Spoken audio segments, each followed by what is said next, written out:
বন্ধুরা, সবাই তোমরা কেমন আছো? আজকে দেখাবো একটা দারুণ স্বাদের টিফিন বা নাস্তা। দেখো, মুচমুচে নাস্তা, খুব দারুণ একটা টিফিন।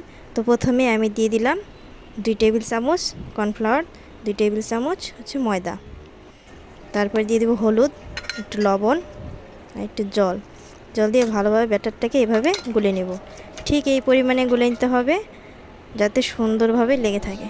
তো কলার মোচা নিয়ে নিয়েছি, এটাকে আমরা এভাবে বেছে নেব, ধুয়ে নেব। তারপর দেখুন কড়াইটা বসিয়ে দিয়েছি, দিয়ে দেবো সাদা তেল। তারপরে এই ব্যাটারের মধ্যে এভাবে চুবিয়ে ভালোভাবে দিয়ে দিব কড়াইতে। ঠিক এভাবে সবগুলো দিয়ে দেবে। আর অবশ্যই বাসায় ট্রাই করে দেখবে কতটা মুচমুচে দারুণ স্বাদের লাগে খেতে। অবশ্যই বাচ্চাদের খুব পছন্দ হবে, বাচ্চাদের স্কুল টিফিনে দিতে পারবে, তোমরা বিকালের নাস্তায় খেতে পারবে। তো এভাবে নেড়েচেড়ে উল্টে পাল্টে নিয়েছি, আমাদের বড়া রেডি।